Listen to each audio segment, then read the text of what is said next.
eu gostaria que nós, a partir de agora, né, estamos no final de agosto, setembro, ao longo do mês de setembro, você separasse uma oferta, seja em dinheiro ou em espécie, para enviar à missão Ebenezer. Faz algum tempo que a gente não vai lá, faz algum tempo que a gente não levanta uma oferta em espécie. Nós temos enviado oferta em dinheiro, né, em valor monetário, e eles têm as necessidades. A necessidade está sempre presente, né? Com mais gente ou menos gente ali na casa, na missão, eles têm necessidade. Então eu quero que vocês, a partir de agora, ao longo do mês de setembro, até o final, a gente levante uma oferta. Então, se é dinheiro, você pode entregar para a tesoureira ou deposita na conta da igreja e avisa que você está colocando lá tal valor para essa finalidade, tá bom? E se você preferir trazer em espécie, né, então vai sendo guardado aqui e no final de setembro a gente vai levar isso. Vamos marcar aí uma oportunidade para estar lá e cultuar e abençoar os irmãos, né? Faz tempo que não temos uma comunhão juntos, né? Não apenas na questão de levar oferta, mas comunhão. Está na hora de fazer isso, ok? Então, nesse sentido, a nossa irmã Mara pode colocar no WhatsApp da igreja ali aquela listinha, porque ela vale, né? Mas se você preferir, e eu vou te dizer que é preferível realmente dar a oferta em valor monetário, né? Assim a gente leva, ou a gente simplesmente encaminha e eles fazem as compras lá que julgar necessário, tá bom? Ok? A igreja está comigo nisso? Glória a Deus. Outra coisa, antes de entrar na palavra, eu tenho uma coisa para fazer aqui. Nós queremos orar pelos enfermos e lembrar do nosso irmão pastor Mateus, que está lá em Porto Alegre, está enfermo. Vamos levantar o clamor para ele. Antes eu quero ler o texto de Isaías 53, 4, que diz: certamente ele tomou sobre si as nossas enfermidades e as nossas dores levou sobre si, e nós reputávamos por aflito, ferido de Deus e oprimido. Mas ele foi traspassado pelas nossas transgressões e moído pelas nossas iniquidades. O castigo que nos traz a paz estava sobre ele, e pelas suas pisaduras ou pelas suas feridas fomos sarados.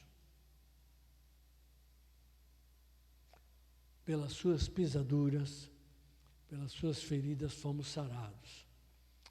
Há um outro texto de Romanos, capítulo 8, só relembrar, que diz que nada poderá nos separar do amor de Cristo. Romanos, capítulo 8, verso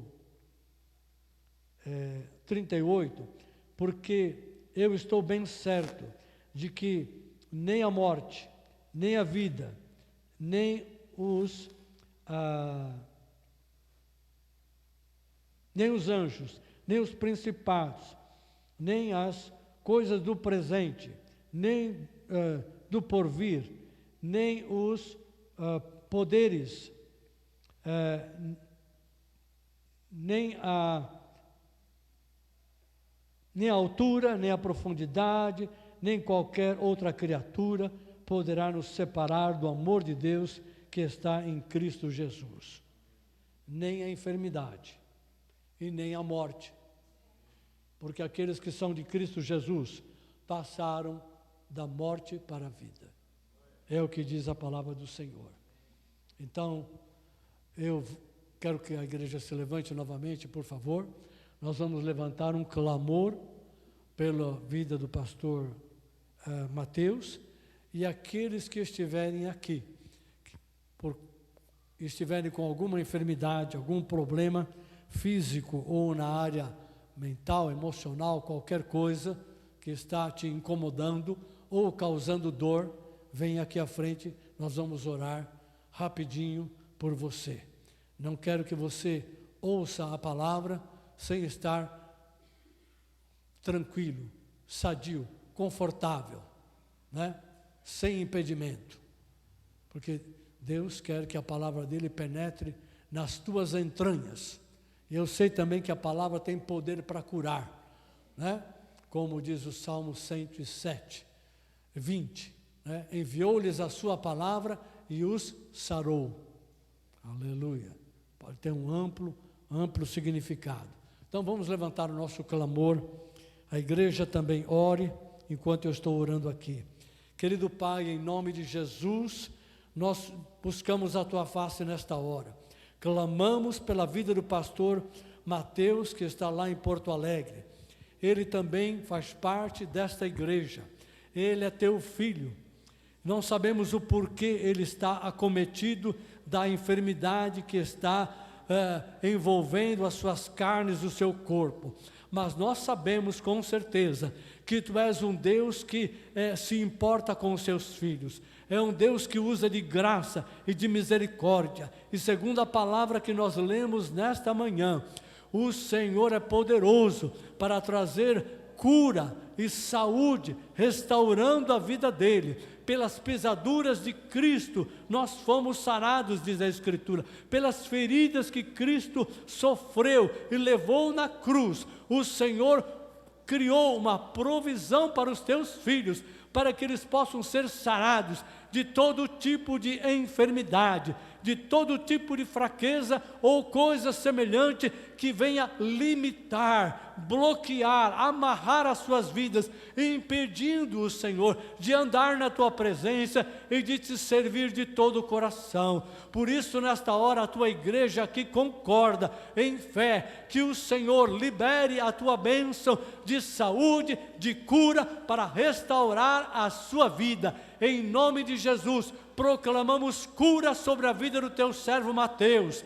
Em nome de Jesus, proclamamos saúde sobre a sua vida, e que a bênção do Senhor esteja sobre a sua família, e que o Senhor o encha de alegria, do conforto do Espírito Santo, da convicção de que o Senhor o ama, que o Senhor está com ele, e que o Senhor está lavrando e operando esta cura, esta salvação, em nome do Senhor Jesus Cristo. Exalta o nome de Jesus na vida dele, exalta a Tua palavra, fazendo cumprir a Tua promessa e trazendo sobre ele a Tua provisão do Teu amor, em nome de Jesus. E todo o povo de Deus diga: aleluia, glória a Deus, bendito seja o Senhor. Quem vai nos ajudar aqui? Pastor, vem aqui para orar. Alguém nos ajude aqui. Unja essas pessoas, rapidinho. Pode ungir esses aqui que estão aqui. Isso, aqueles que estão precisando de uma cura, de uma libertação, ou com questão no seu corpo ou na sua alma, não importa. Aleluia, glória a Deus. Pode começar a orar, pastor. Aqueles que já foram ungidos, pode orar. Pai amado, em nome de Jesus. Daniel, vem aqui à frente, irmão. Geiel, onde você está? Está ocupado? Então não está. Então venha orar por eles, em nome de Jesus. Um por um, pode orar. Senhor, em nome de Jesus, que a Tua cura venha sobre estas vidas. Nós proclamamos cura e saúde sobre estas vidas, sobre os seus corpos, sobre suas almas. Senhor, em nome de Jesus, glorifica a Tua palavra. Traz sobre nós nesta manhã, Senhor, o cumprimento da Tua palavra.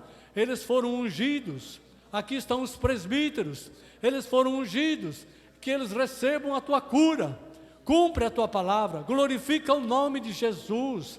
Alcança, liberta-os de tudo aquilo que eles foram acometidos. Restaura, manifesta o Teu grande amor sobre eles. Manifesta o Teu amor, Senhor. Tira com a Tua mão. Tira, Senhor. A Tua palavra garante isto para nós. e nós estamos orando em nome de Jesus. Sejam curados, sejam libertos, sejam restaurados, sejam fortalecidos, que o Senhor levante a vida de cada um, que o rosto de cada um esteja iluminado pela presença do Senhor e pela graça do nosso Deus maravilhoso, em nome de Jesus, em nome de Jesus. Que vocês estejam livres para fazer tudo aquilo que não estavam podendo fazer, livres para caminhar, restaurados, fortalecidos do Senhor, em nome de Jesus, em nome de Jesus. E o povo de Deus diga amém. É isso aí, diga amém para dizer eu creio, que assim seja. Aleluia, glória a Deus, glória a Deus, glória a Deus. É a força da igreja reunida, se unindo e liberando saúde e cura para aqueles que fazem parte deste corpo. Glória a Deus. Seja ativo, meu irmão, seja ativo, creia e atue. Glória a Deus. Muito obrigado. Obrigado, queridos, podem se assentar.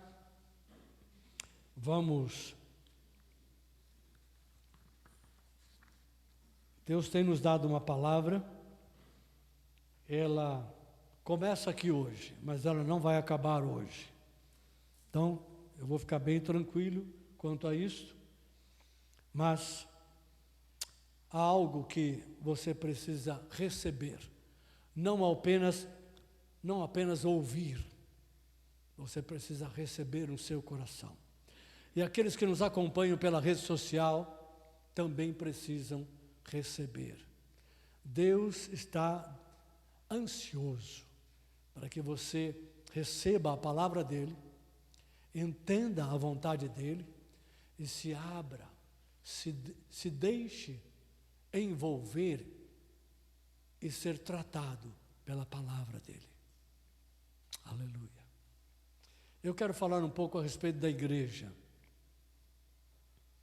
mas não uma igreja de 2000 anos atrás, nem a igreja da Idade Média, nem a igreja do século XX. Eu quero falar a respeito da igreja no tempo do fim. Este tempo que nós estamos vivendo. Jesus não vai demorar muito para voltar. Podemos falar isso pelas Escrituras e pelos sinais que nós estamos vendo, né, no dia a dia, na sociedade, sobre a terra. Muito bem. Deixa eu resolver isso aqui.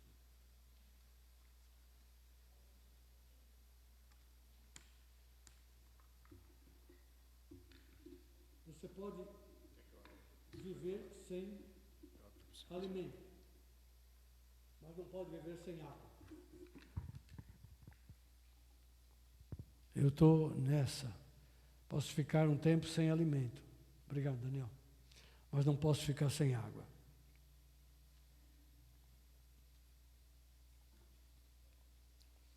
A igreja no tempo do fim. Deixa eu ler 2 textos aqui, que ela nos ajudam a entender o tempo que nós estamos vivendo. Espero que você esteja confortável e possa dar toda a atenção à palavra.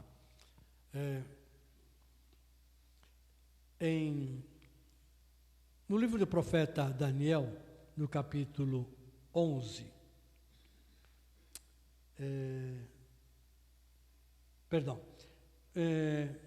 no livro do profeta Daniel, capítulo 11, verso 31 e 32, tem uma citação ali que eu queria colocar para você. Ele está falando, Deus está revelando para Daniel uma situação que ia ocorrer no tempo dele e nos anos que se seguiriam, né? Daí para frente, dos governos mundiais, das mudanças, dos reis que iam se levantar, que iam cair, enfim, o mundo ia passar por uma transformação muito grande naquela época, né? Antes de Cristo, naqueles 400, 500 anos antes de Cristo, o mundo passou por diversas mudanças, diversos impérios, né? Diversos governantes mundiais. Então foi uma época muito, assim, muito transformação, né? Muita mudança, né? E o povo de Deus estava esperando o Messias, né? Desde lá do tempo de Malaquias, né, que foi o último profeta, mais ou menos 500 anos antes de Cristo, até Jesus chegar. Então, nesse período de 500 anos, aconteceu muita coisa naquele mundo, né? Não só no Oriente, né, Médio, mas em toda a Europa, em todo o mundo. Pois bem, então, nesse contexto, o Senhor fala com Daniel, e ele está falando a respeito de como as pessoas iam se comportar naquela época, né? E mesmo entre aqueles que eram do povo de Deus, por causa da influência do mundo, alguns iriam abandonar a sua fé. Alguns iriam andar de braço dado com os seus inimigos. Eles iam cair no engano, iam cair, né, em fraudes, iam ser seduzidos, né, por coisas que estariam acontecendo no mundo. Isto entre os judeus. Não havia judeus só na Palestina, né, em Israel. Havia judeus espalhados por toda a Europa, toda a Ásia, né, todo o mundo. E muitos iriam abrir mão da fé e da aliança que tinham com Deus por aceitar outras coisas, que iriam acabar matando a sua fé. Mas eles não iam perceber isso, porque estavam sendo enganados, né? Então, nesse contexto, é que Daniel fala aqui o seguinte, dele sairão, falando dos governantes, né? Dele sairão forças que profanarão o santuário, a fortaleza nossa, e tirarão o sacrifício diário, falando da mudança do templo, né? Da mudança do sacrifício, da adoração que havia ali em Jerusalém, estabelecendo a abominação desoladora. Aos violadores da aliança, ele com lisonjas perverterá, mas o povo que conhece ao seu Deus se fortalecerá, se tornará forte e ativo. Então, aos violadores da aliança. Quem são os violadores da aliança? As pessoas que têm um compromisso com Deus, têm uma aliança com Deus, ou são líderes, ou é do povo, e que por algum motivo vão violar a aliança, ou vão se associar aos governantes, vão se associar a pessoas de influência na sociedade, e vão acabar aceitando as suas ideologias, e vão se tornar violadores da aliança. Violadores da aliança, que com lisonjas, eles vão perverter, com enganos, com fraude, né? Vão perverter, mas o povo que conhece ao seu Deus se tornará forte e ativo. Então, uma diferença entre aqueles que vão para o mundo, que aceitam as coisas do mundo, que acabam aceitando a política de certos governantes, né? Que é frontalmente contrária à palavra de Deus e à aliança que Deus fez com o seu povo, né? No caso ali os judeus. Então eles vão perverter com lisonjas, com enganos, com sutilezas, né? Com seduções, para que eles acabem deixando a sua própria fé, deixando a sua esperança, né? Na vinda do Messias, para aceitar outras ideologias, aceitar outras palavras, mudar de conduta, né? Aceitar as coisas do próprio mundo. Mas aqueles que conhecem ao seu Deus não cairão nessa roubada, mas se tornarão forte e ativo. Uma outra palavra muito parecida com esta, mas que está em 2 Timóteo capítulo 3, do verso 1 ao 4, Paulo falando a Timóteo, já lá pelo ano 65, né, 68 da era cristã, depois de Cristo. Então ele diz assim: sabe, porém, que nos últimos dias sobrevirão tempos difíceis, pois os homens serão egoístas, avarentos, jactanciosos ou orgulhosos, arrogantes, né? Arrogantes, blasfemadores, desobedientes aos pais, ingratos, irreverentes, desafeiçoados, implacáveis, caluniadores, sem domínio de si, cruéis, inimigo do bem, traidores, atrevidos, enfatuados ou inchados, né? Cheios de orgulho, cheios de si mesmo, né? Mas mais amigos dos prazeres do que amigos de Deus. Eu quero que você guarde esta expressão. Mais amigos dos prazeres do que amigos de Deus. Aleluia. Esta atitude gera dois grupos: os amigos dos prazeres, os amigos da carne, os amigos das paixões e os amigos de Deus. Não significa, porém, que os amigos de Deus renunciam aos prazeres, àquilo que é agradável, aquilo que é bom, satisfatório, né? Que produz alegria. Não. Mas existe uma diferença entre ser amigos dos prazeres neste mundo, baseado na carne, baseado nas suas próprias paixões, e ser amigos de Deus, que encontram no Senhor uma alegria plena, uma satisfação completa, né? Enfim, muito superior àquela que o mundo vive, né? E busca. Muito bem. Aqui também fala que as pessoas que estarão vivendo nessa época serão cheios de amantes de si mesmo. Amantes de si mesmo. Cruéis, traidores, atrevidos e assim por diante. Desafeiçoados, não terão afeição natural nenhuma, ou seja, serão isentos de misericórdia, de compaixão, implacáveis, avarentos, amantes das coisas materiais, amantes das riquezas e do dinheiro. E assim vai.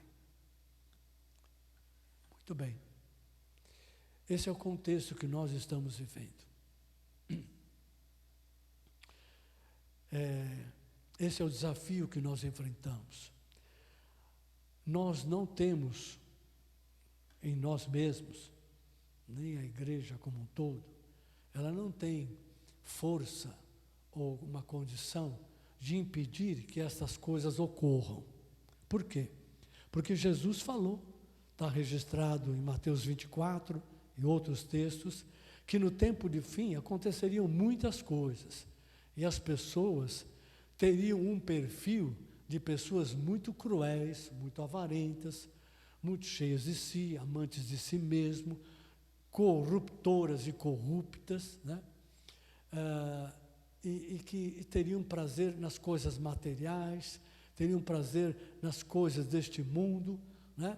Ou seja, se tornariam filhos de Adão elevada à enésima categoria, ou seja, muito. Não seriam apenas filhos de Adão, né? Vivendo no pecado. Se tornariam pessoas que deitam e rolam, né? No pecado, em tudo aquilo que o pecado oferece, tudo aquilo que o mundo coloca, né?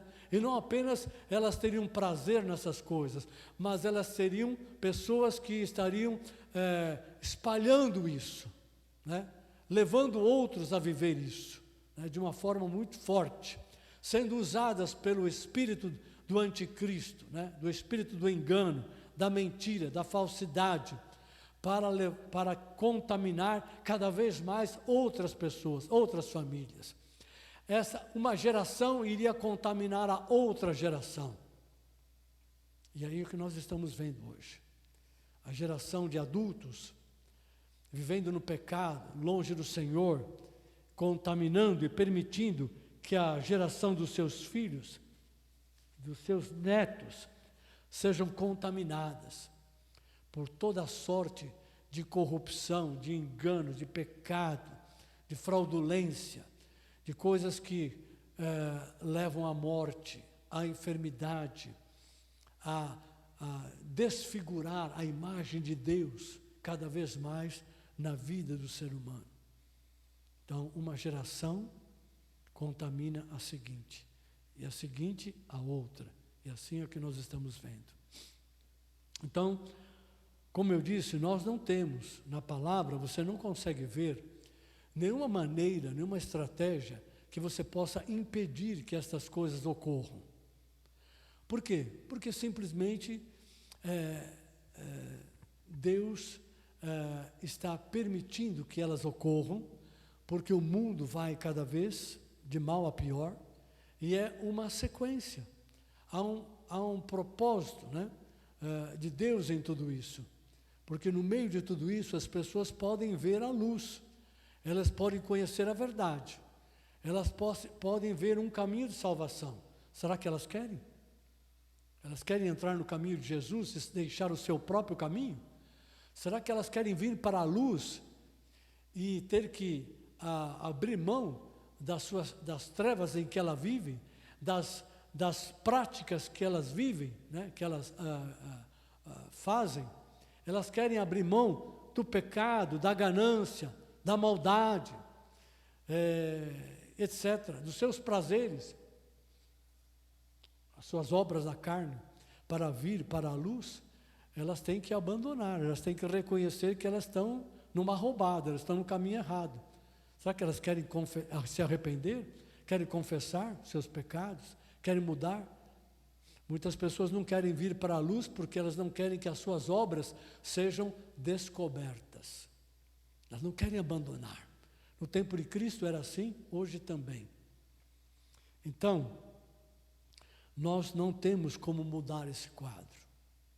Ele vai acontecer, está acontecendo e vai crescer.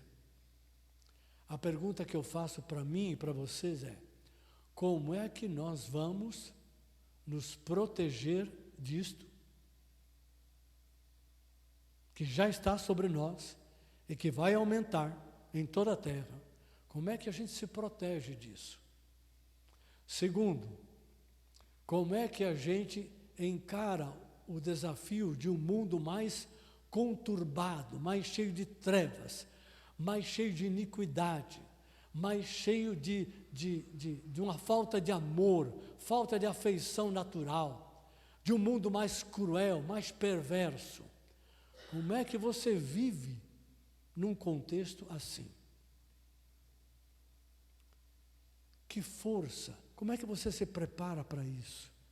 Que força, que elementos você precisa ter na sua vida para encarar o desafio? Os nossos filhos, como é que eles vão encarar um mundo mais injusto, mais perverso, mais enfermo, né? Mais doente, mais perdido do que já está? Então, são duas questões. Como nós nos protegemos disso para que não sejamos contaminados, por um lado, e como é que a gente se fortalece para encarar esta situação. E para ser o que Daniel fala ali em capítulo 11, versículo 32. Os violadores da aliança, com lisonjas, com engano, com seduções, né? Vai perverter os santos, vai perverter o povo de Deus. Mas o povo que conhece ao seu Deus se tornará forte e ativo. Como é que isso se dá? Então, deixa eu colocar algumas coisas para você aqui. Como eu disse, eu não vou terminar essa mensagem aqui hoje, mas eu vou pontuar algumas coisas.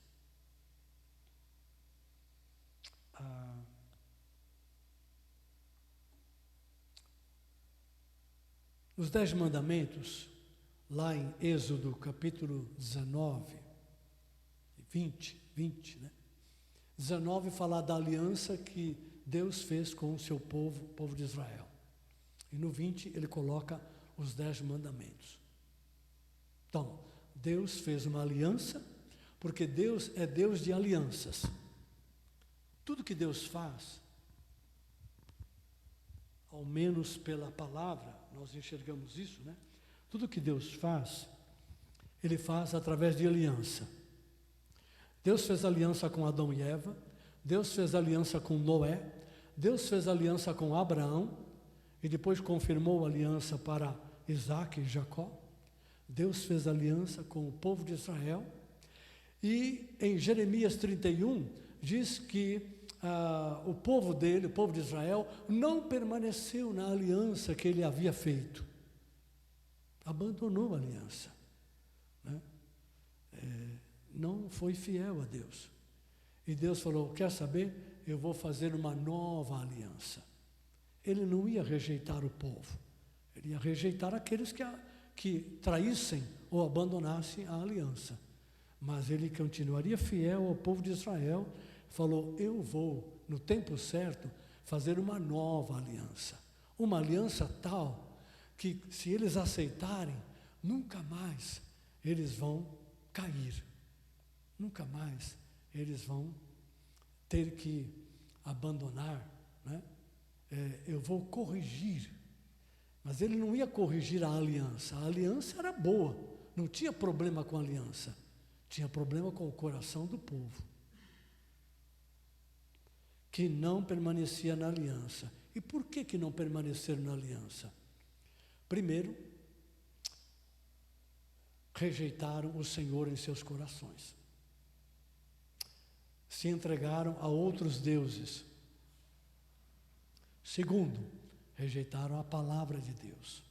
Ao rejeitar a palavra, eles rejeitaram o tipo de vida que Deus preparou para o seu povo e que era totalmente diferente da forma como as nações na terra viviam. Porque era um povo separado, povo único, amado, chamado para um propósito maior, para uma missão e para um destino eterno. Então tem diferença. Então, quando Deus chamou o povo de Israel, Ele chamou para dar a esse povo uma nova identidade, uma nova missão ou função aqui na terra, e um novo destino. Não somente a vida eterna, mas um destino glorioso entre todas as nações. Se você ler os profetas, você vai enxergar isso, especialmente Isaías, né? Então, o povo de Israel violou a aliança, porque eles falharam em não permanecer fiel a Deus, rejeitar a palavra e o modelo de vida que eles deviam viver, né? E com isso, eles passaram a adotar um outro tipo de vida, né? Mesclaram a vida religiosa que eles tinham com Deus, com a vida e com os costumes e com as ideias que os outros povos ao redor tinham e que eles abraçaram. E com isso entristeceram o Espírito. O Espírito Santo se desagradou desse povo. Mas eles continuaram ali, né? Cuidando da terra, levando os seus dízimos, indo lá no templo, oferecendo os seus sacrifícios, tal. Continuaram fazendo isso. Deus falou, estou cansado disso, eu odeio esses sacrifícios. Deus falou através de alguns profetas, né? O caso de Malaquias é um. Falou, estou cansado dos sacrifícios que vocês estão me oferecendo, porque estão contaminados, estão impuros. Vocês vêm aqui só para abafar a voz da consciência de vocês, trazem o sacrifício aqui para ser perdoado, né? Só para abafar a consciência. Vocês saem daqui e vão queimar incenso lá para outros deuses. Adotam os costumes e as ideias dos outros povos ao redor. Então, eles quebraram a aliança de Deus no coração e depois na prática, na vida diária. É por isso que Deus criou, falou, eu vou estabelecer uma nova aliança, porque o meu povo não permaneceu naquela que eu instituí com eles. Esse é um ponto. Nós precisamos atentar para isso. Nos 10 mandamentos, o primeiro mandamento diz assim, não terás outros deuses diante de mim, porque eu sou o Senhor, o único Deus. Não terá outros deuses. Eu acabei de ler aqui os textos que falam sobre o contexto que estamos vivendo, né? Aquelas pessoas que não são cristãs, que não têm a Deus como Senhor da sua vida, Senhor e Salvador, elas adoram alguma coisa. Na antiguidade se adorava o pau e a pedra, o metal, né? Hoje em dia, os deuses não são dessa maneira. Existem deuses de todos os tipos, né? Figuras celestiais, figuras, né, espirituais aí, são adoradas, né? Tem também alguns ídolos de barro, né, ou de madeira, etc., né, que são imagens, que representam um ídolo, que representam algum Deus, também são adorados. E tem alguns que não têm imagem, assim como essas religiosas, né? Mas eles têm outro tipo de imagem, né? Por exemplo, aqueles que adoram o dinheiro, aqui também tem imagem. Eles adoram a imagem que representa o dinheiro. Então, há muitos que adoram as riquezas hoje em dia. O dinheiro é apenas um símbolo, uma representação das riquezas, né? Mas existem riquezas que não é o papel moeda. Então, há pessoas que adoram as riquezas, outros adoram as coisas materiais. Eles não conseguem viver sem as coisas materiais que lhe dão prazer, satisfação, conforto, né? Ou que preenchem de alguma forma a sua vida. Esse bichinho aqui, para a nova geração, tem se tornado uma idolatria, porque tem pessoas que não conseguem viver sem isto. Fala, mas pastor, não é o aparelho, é o que o aparelho me concede, me dá. Sim, eu sei, mas o aparelho é a imagem, tá? É o bem. O aparelho em si não tem problema nenhum, é um aparelho tecnológico. O problema é o que você vê, ouve, ama e adora que o aparelho te mostra. Esse é o problema. Então, não é o aparelho em si. O aparelho é uma invenção tecnológica, ele vai ser muito bom, muito boa. Não tem nada com o aparelho. O problema é o que você faz com o que entra no aparelho. E do aparelho vem para você. Esse é o ponto. Então, existem vários deuses aqui no mundo, né? Então, já falei das riquezas, das coisas materiais, das coisas da espiritualidade humana, né? Que por não conhecer a Deus, não conhecer Jesus como o caminho da vida, ou rejeitar esse caminho, adota outros deuses, outros caminhos. E a Bíblia diz que ao homem há caminhos que parecem direito, parecem muito bons, mas ao final se mostram caminhos de morte. Então, o primeiro problema que nós temos, primeira questão que nós temos que resolver e entender para que nós possamos nos proteger das coisas que estamos enfrentando hoje e daquelas que virão, e para, ao mesmo tempo, nos tornar firmes e fortes, não terás outros deuses. Não terá outros. Diga comigo, não terei outros. Deuses, ídolos, etc, etc. Por quê? Ah, pastor, mas Deus é muito egoísta. Ele é só Ele, para Ele, por Ele. Mas o que é isso, pô? Não pode dividir um pouco, não? Pois é. Só que Deus é o Criador dos céus e da terra e de tudo que existe, e é o Criador do homem, do ser humano. e colocou no homem a sua imagem, conforme a sua semelhança.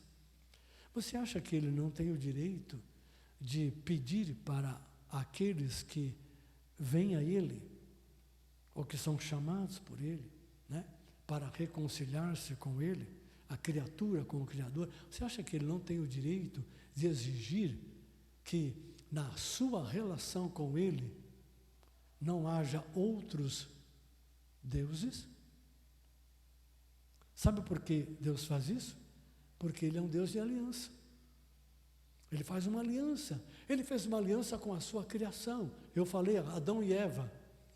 Veio o diabo e disse assim: é o seguinte, esse Deus que te criou aí, não é muito legal, não. Por quê? Porque ele impede que você conheça e receba coisas muito melhores. Ele esconde de você. Ele te dá algo, mas o principal, o melhor, ele não te dá, não. Como assim? Ele falou para você não comer daquele fruto, né? Claro que você pode comer. Se você comer do fruto do conhecimento do bem e do mal, você vai se tornar como Deus, igual a Ele.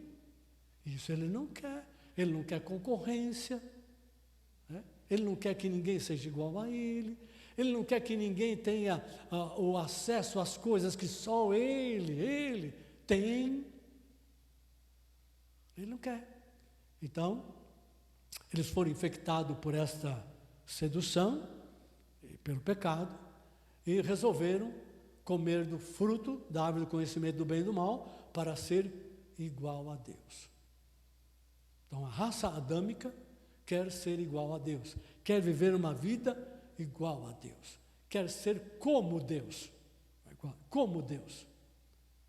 Hoje, o mundo que você vê, que existe, né, é a manifestação pobre, miserável, mas perversa, corrupta do ser humano que quer ser como Deus.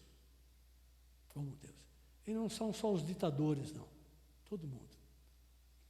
Então, esse é um problema.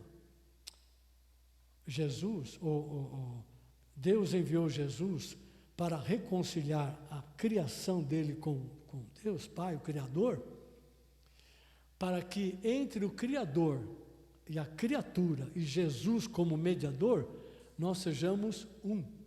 Jesus falou isso em João 17, né?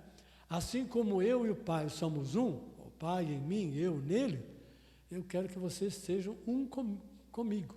Vocês estejam comigo e o Pai em mim. Então, o propósito de Deus é que as suas criaturas, que o ser humano que Ele criou e que agora vem do pecado, sai do pecado para se reconciliar com Ele, se torne um com Jesus. E quem é um com Jesus, é um com o Pai. Se você é um com Deus, você tem que ser um com Jesus.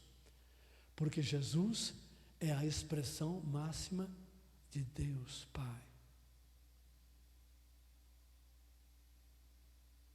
Então, quando nós estamos em Jesus, nós estamos em Deus. Quando nós aceitamos a nova aliança, pelo sacrifício de Jesus, que custou a vida de Jesus, nós nos tornamos uma nova criatura, livre do pecado, do poder do pecado. Nossas contas são ajustadas. O nosso débito é colocado na cruz. E na cruz morre não só a carne, mas todas as nossas relações com o mundo e com o diabo. Corta tudo. A cruz tem o poder de cortar tudo e começar de novo. Porque quem passa pela cruz, em Cristo, se eleva pela ressurreição. Não fica na morte. Então, passa pela cruz, pela morte, mas vem pela ressurreição para viver a vida de Jesus. Quem está em Jesus, está em Deus. Quem vive a vida de Jesus, vive a vida de Deus em Cristo. Amém? Então, nós temos um Deus, temos um mediador, né, que é Deus, mas também é homem, se fez homem por nós, né?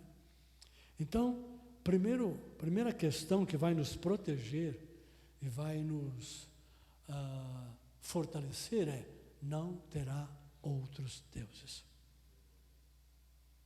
Nós temos uma aliança com Jesus. Nós entramos na nova aliança? Sim ou não? Amém. Estamos na nova aliança. Deus tem ciúmes da nossa vida. Então, se alguém pensa, Deus é muito ciumento, não sei o quê, só ele, não sei o quê, não quer dividir nada. Deus tem não apenas ciúme, para que a nossa vida pudesse ser resgatada, porque Ele criou e se perdeu, mas para a nossa vida ser resgatada, Deus, teve que vir a este mundo e se humilhar e se colocar num corpo humano, vivendo a vida do próprio homem, sem pecado, mas vivendo neste mundo pecaminoso, manchado, cheio de trevas, de impureza. Deus saiu de si e se colocou como homem. Jesus fez isso. Jesus é Deus. E Ele viveu esta vida como nós, para manifestar o reino, trazer a dimensão do amor de Deus, que nos resgata, que nos ama tanto para nos resgatar e nos dar novamente o lugar, a posição e o propósito que Deus criou para a sua criação. E ainda sofreu como um bandido, como um malfeitor, morrendo na cruz na mão dos pecadores. Deus se colocou na mão dos pecadores, dos piores, da religião e da política deste mundo. E morreu, se colocou naquele lugar, se entregou. Você acha que Deus é ciumento? Você acha que Deus é egoísta? Olha o que Ele teve que fazer para alcançar as nossas vidas. Morrendo como malfeitor, mas ressuscitando, porque Ele obedeceu e cumpriu totalmente o plano de Deus, Pai. Então o Deus Filho assumiu o lugar. E agora, quando a gente vem para Jesus, nós entramos na nova aliança. E Deus nos dá a sua palavra, o seu Espírito. Sua palavra nos torna a edificar a nossa vida e nos ilumina para que a gente entenda como é que nós devemos viver neste mundo. Seu Espírito, que é o Espírito da graça, que gera nova vida, né? Que nos faz nascer de novo pelo Espírito, é o Espírito da graça, é o Espírito da verdade que nos guia na verdade, é o Espírito da redenção que nos leva até o fim da linha, para que o propósito de Deus se cumpra na nossa vida inteiramente. É o Espírito Santo, da santidade de Deus, porque nós somos uma nova criatura, não segundo a imagem de Adão, mas segundo a imagem daquele que nos criou, que é Jesus Cristo, que é a imagem de Deus. A imagem de Deus está em Cristo, e a imagem de Cristo está em nós, pelo seu Espírito. Então nós carregamos a imagem de Jesus dentro de nós. Nós carregamos o Espírito que é santo dentro de nós. A nossa vida que foi recriada é santa, justa.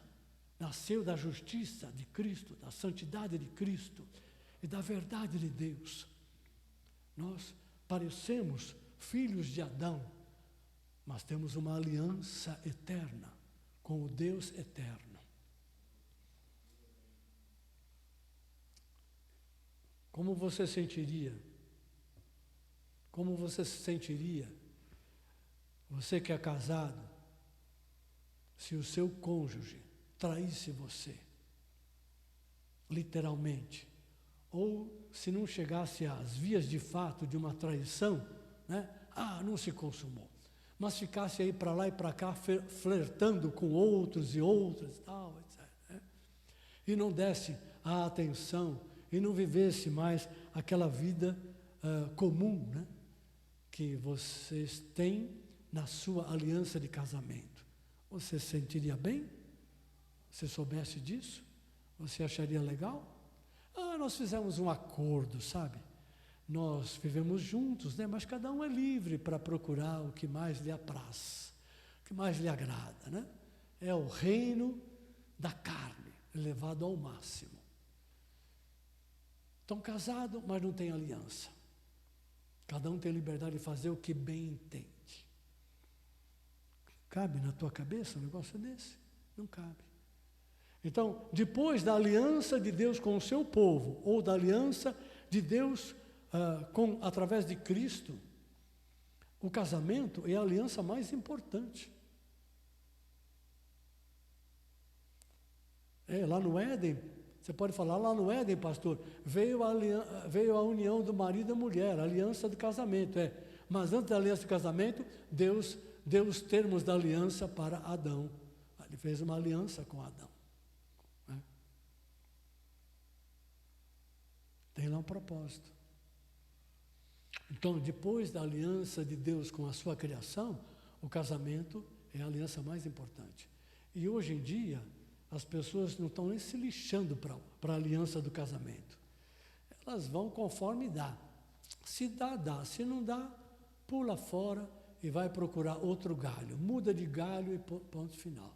Sabe o que é isso? Isso é um reflexo do espírito do anticristo que está no mundo há muito tempo e que odeia as alianças e o Deus da aliança. Então, toda vez que você se depara com uma situação no seu viver diário que te atrai para você quebrar a aliança ou para você se envolver com alguma coisa que pode afetar, danificar ou quebrar a aliança que você tem com Deus, fica esperto, esse negócio não é para você. Isso vale para a relação de amizade, o tipo de trabalho que você faz, o seu meio ambiente onde você vive, suas relações sociais, a forma como você lida com o dinheiro e com os bens, a forma como você lida com os seus pais, tem aliança da família. A forma como você lida com o seu cônjuge, a forma como você lida com os seus filhos, tem aliança. Tudo nesta terra tem uma certa aliança, tem um certo compromisso. O mundo exige de você compromissos, como se fosse a aliança humana. E se você não cumpre, ele cai matando em cima de você. Sim ou não? Empresta o dinheiro e não paga. Compra alguma coisa e não paga, vai ver o que acontece. Faz um contrato e dá para trás. Fere uma cláusula. Faz uma sociedade com alguém, né? E pisa na bola, vai ver o outro lado como é que vai agir. Então, se os humanos fazem contratos, alianças, compromissos, né? Passageiros, finitos, que têm a sua importância, mas não é, às vezes, a tua importância capital para a vida, né? E eles levam muito a sério isso, os que fazem, né? Os que esperam o resultado. Quanto mais Deus, que faz alianças para a vida, para o seu propósito. Eu tinha outras coisas para falar aqui, não vou falar aqui hoje. Mas eu quero ficar nesse ponto, eu quero que você pense um pouco sobre isso. Que depois, durante a semana, você vá lá em Êxodo 19 e 20, leia esses 2 capítulos, né? Leia esse capítulo, as cartas de Paulo a Timóteo, né? Ele fala, na primeira carta, capítulo 4, ele fala alguma coisa, essa que eu li é capítulo 3, né? 2 Timóteo, né? Capítulo 3, fala de um contexto. Quero que você pense um pouco a respeito do contexto que nós estamos vivendo, os sinais, né? Quero que você pense um pouco a respeito da sua própria vida, né? E para finalizar aqui a minha palavra, eu queria fazer uma última colocação. Depois do primeiro mandamento, não terá outros deuses diante de mim, né? O segundo mandamento diz, amarás ao Senhor teu Deus de todo o coração, de todo o entendimento, todas as tuas forças.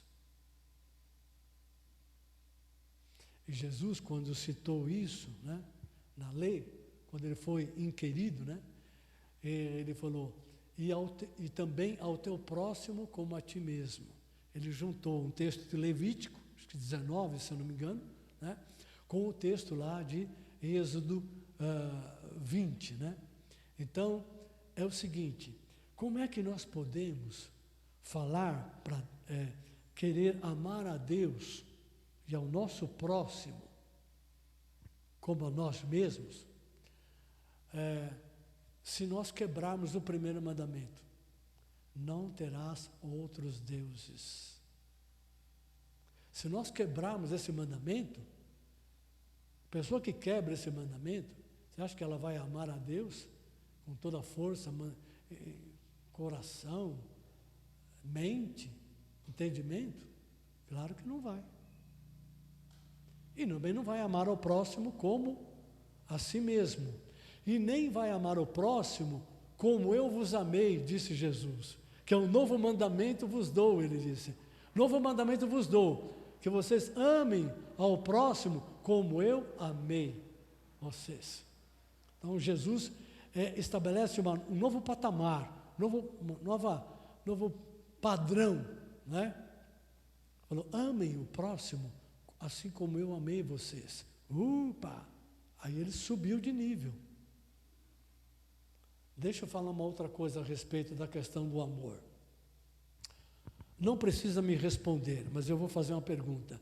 Quantos de nós aqui somos dizimistas?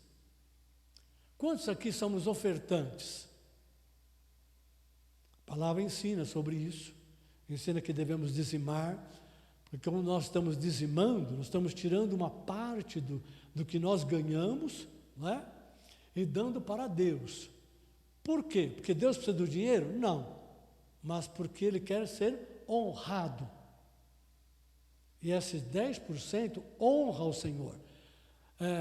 A Bíblia também ensina em Provérbios 3 que nós devemos honrar a Deus com as primícias de todo o nosso ganho, nosso fruto.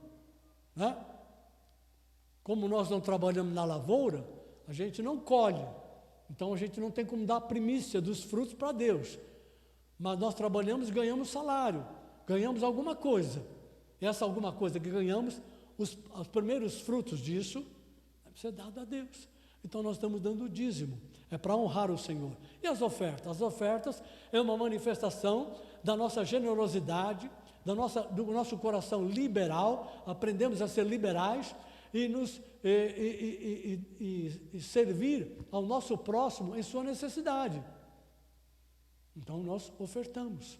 Quando a gente oferta, a gente está semeando na vida de alguém, né? Quando a gente dá o dízimo, nós estamos honrando a Deus, declarando, Tu és o meu Senhor, o Senhor me dá capacidade, força, sabedoria, etc, etc, para que eu possa ganhar o meu pão de cada dia. E aqui eu dou esta parte para devolver ao Senhor como honra, como reconhecimento, né? Tudo bem até aqui? Amém. Agora a pergunta que eu faço é, quantos por cento você dá a Deus? Eu me incluo nessa pergunta, né? Quantos por cento nós temos dado a Deus do nosso coração? Jesus disse que o coração é o tesouro do homem. Jesus também disse que não é o que entra pela boca que contamina o homem, mas é o que sai da boca. Porque o que sai da boca vem do coração. É no coração que moram a vaidade, o egoísmo, a hipocrisia, a soberba, o adultério, o homicídio, o ódio, parari, parará. Está falando do coração humano. Mas o coração do cristão foi mudado, sim ou não? A nova aliança diz que eu tirarei o coração de pedra e darei a eles um coração de carne. Darei a eles um espírito novo. Passarei eles da morte para a vida. Aleluia. Então, no coração novo que Deus nos deu, por causa da nova aliança, quantos por cento nós temos que dar para Deus desse coração? Jesus disse que é o tesouro, né? Nosso coração é o tesouro. Então, do nosso coração sai a vida, a força, sai o impulso da vida, né? Sai o nosso amor, a nossa dedicação, nosso fervor, o uso do nosso tempo.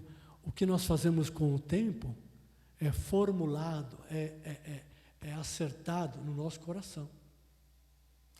Se o que está no nosso coração é o que nós amamos, o que está no nosso coração, a gente se inclina para aquilo. Se algo está no nosso coração, a gente vai dar lugar e vazão para aquilo. Se não está no nosso coração, a gente deixa de lado.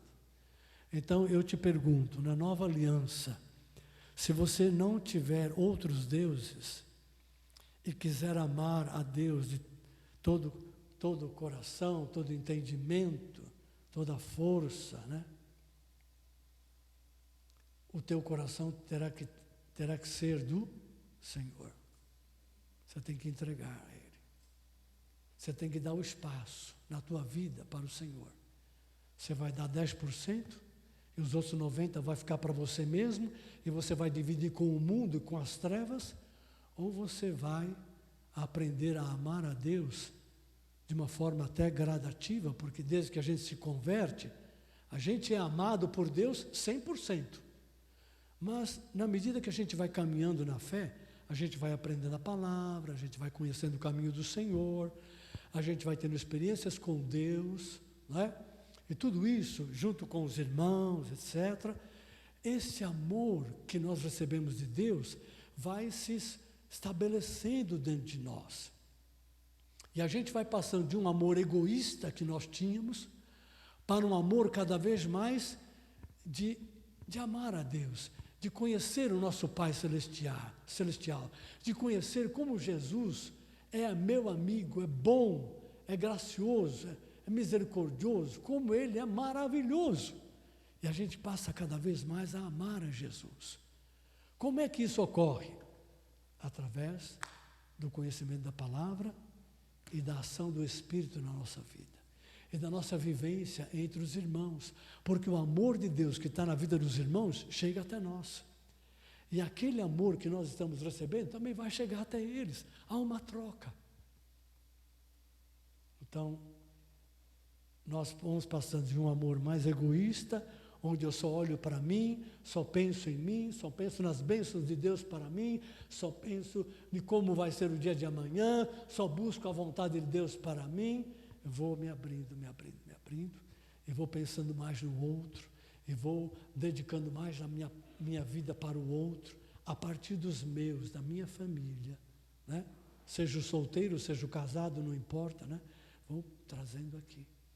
Então vou vivendo esse amor de uma maneira mais aberta. Quanto mais eu conheço o Senhor, mais eu me dou a Ele. E quanto mais eu me dou a Ele, mais o amor dEle enche a minha vida.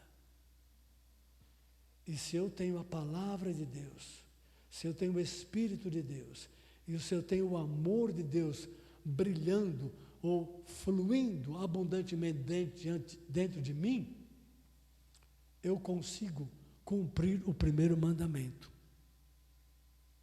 Não terá outros diante de mim. Então, para que esse mandamento se cumpra, tem que haver um posicionamento. Mas Deus fortalece o seu posicionamento de fé. Eu não vou me ligar com o mundo, nem com a carne, nem isso, aquilo. Eu vou ficar fiel a Deus. Então, a palavra, o Espírito, a comunhão do corpo, vai fortalecer e proteger você. Quem crê, diga amém. Muito bem. A minha palavra, ela para aqui, mas eu só quero colocar uma coisa prática para você. Nós, na igreja, desde a pandemia, criamos vários grupos de comunhão. Naquele momento, aquilo foi muito bom, né? até hoje tem sido bom. Nós vamos continuar com os grupos, e nós entendemos que os grupos de comunhão é um arranjo, né? Um arranjo muito bom, em que nós podemos estar toda semana junto com irmãos e irmãs, né? Um pequeno grupo, compartilhando, orando uns pelos outros, compartilhando a palavra, nos amando, né? Nos importando uns com os outros, né? Cumprindo, ao menos em parte, né? Aquilo que está lá em Atos capítulo 2, versículo 42, que diz como é que os convertidos viviam. Eles viviam perseverando na doutrina dos apóstolos, a palavra, na comunhão dos santos, comunhão com os irmãos, nas orações com os irmãos e com Deus, e no partir do pão, tomando a ceia e se alegrando pela aliança que Deus fez com eles. A aliança que nos protege, a aliança que traz da parte de Deus a garantia de que o que Ele falou, Ele vai cumprir, e Ele não manca, Ele não falha com o seu povo, nem com os seus filhos.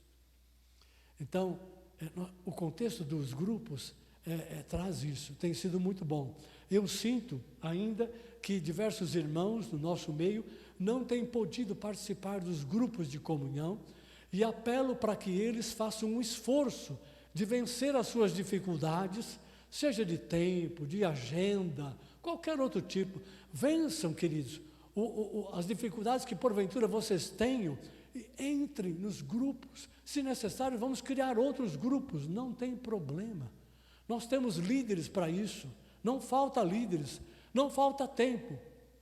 Mas, por favor, vocês que não estão ainda nos grupos de comunhão, falem com Deus, peça para eles ajudarem vocês a vencer as dificuldades. Entrem no grupo. Nós não somos indivíduos, nós somos um corpo. Deus derrama a sua vida no corpo. O corpo tem uma cabeça. Por mais que você viva a sua vida espiritual sozinho, você não é uma ilha, você faz parte de um corpo, e a vida está no corpo. Então, uma coisa que nós queremos fazer a partir desta semana agora é o seguinte: nós conversamos aqui, o pastor Vanderlei e eu, e compartilhamos com vários líderes de grupo, nem todos puderam estar. Nós vamos fazer o seguinte: nós temos entendido que a igreja precisa ser nivelada pela palavra. Então nós vamos liberar uma palavra de ensino, né, que vai ser compartilhada toda semana com cada grupo, em coisas básicas, fundamentos para a nossa fé, fundamentos da fé cristã. Vamos começar pelo básico, tá? São coisas que todos nós sabemos, já ouvimos, mas precisamos rever,